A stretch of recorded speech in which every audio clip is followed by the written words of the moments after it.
Dendam adalah perasaan negatif yang muncul ketika seseorang merasa disakiti atau dikhianati. Perasaan ini bisa mengendak dan mempengaruhi perilaku seseorang terhadap orang lain, meski tampaknya sepele. Mengetahui apakah seseorang menyimpan dendam pada kita bisa sangat berharga untuk menjaga hubungan agar tetap harmonis dan menghindari konflik yang lebih besar. Memahami tanda-tanda bahwa seseorang memendam dendam bukanlah hal mudah, tetapi ada beberapa ciri yang bisa kita perhatikan. Dengan mengenali ciri-ciri ini lebih awal, kita bisa mengambil langkah preventif untuk memperbaiki hubungan tersebut.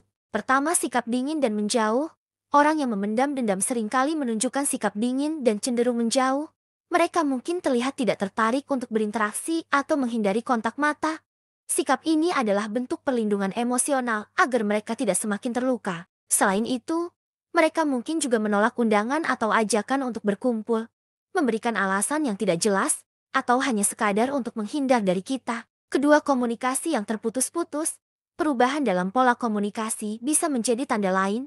Mereka mungkin mulai jarang menghubungi atau membalas pesan kita dengan singkat-singkat. Hal ini mencerminkan perasaan negatif yang mereka simpan. Mereka juga cenderung menghindari pembicaraan yang dalam atau personal, lebih sering berbicara tentang hal-hal yang umum dan dangkal untuk mengurangi intensitas hubungan. Ketiga, selalu mengungkit masalah lama. Seseorang yang masih mendendam cenderung sering mengungkit-ungkit masalah lama. Mereka menggunakan kesempatan untuk mengingatkan kita tentang kesalahan yang telah kita buat. Meskipun masalah tersebut sudah lama berlalu, perilaku ini menunjukkan bahwa mereka belum benar-benar memaafkan dan masih merasa sakit hati akibat kejadian tersebut. Keempat, berkomentar sinis dan mengkritik. Komentar sinis dan sering mengkritik juga menjadi ciri seseorang yang menyimpan dendam. Kritik yang mereka lontarkan biasanya lebih tajam dan pribadi, lebih dari sekadar kritik konstruktif. Sinisme ini seringkali disertai dengan nada bicara yang sarkastik dan bertujuan untuk menyakiti perasaan kita tanpa harus menyatakan dendam secara langsung. Kelima, tidak mendukung atau memberikan dukungan palsu. Kita mungkin mendapati orang yang menyimpan dendam tampak tidak mendukung inisiatif atau usaha kita. Mereka mungkin berpura-pura mendukung di depan kita, tetapi di belakang malah berusaha menjatuhkan atau meremehkan usaha kita. Mereka bisa saja memberikan dukungan yang justru berakhir merugikan atau memberikan masukan yang tidak tepat dengan maksud agar kita gagal. Keenam, tidak mau memaafkan.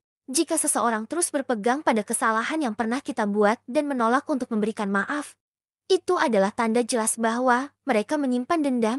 Perasaan ini seringkali muncul dalam bentuk penolakan habis-habisan terhadap segala bentuk permintaan maaf. Kondisi ini mencerminkan bahwa mereka masih merasa sakit hati dan belum siap untuk melupakan atau memperbaiki hubungan tersebut. Ketujuh, menyebarkan desas-desus atau gosip negatif. Mereka yang mendendam mungkin akan menyebarkan desas-desus atau gosip negatif tentang kita. Tindakan ini bertujuan untuk merusak reputasi kita dan mendapatkan dukungan dari orang lain untuk membenarkan perasaan dendam mereka. Gosip ini bisa berupa cerita yang dilebih-lebihkan atau bahkan dibuat-buat, yang dapat merusak hubungan tidak hanya dengan mereka, tetapi juga dengan orang lain di sekitar kita. Mengenali tanda-tanda dendam adalah langkah penting untuk meredakan ketegangan dan mencegah hubungan memburuk. Dendam dapat merusak hubungan dan menciptakan lingkungan yang tidak nyaman. Sebaiknya kita segera bertindak dengan meminta maaf atau mencoba memperbaiki keadaan sebaik mungkin. Jangan lupa bahwa komunikasi yang terbuka dan jujur bisa menjadi kunci untuk memulihkan hubungan dan menghapus dendam. Memahami dan menghormati perasaan orang lain adalah langkah awal yang bijak untuk menghindari timbulnya dendam di kemudian hari.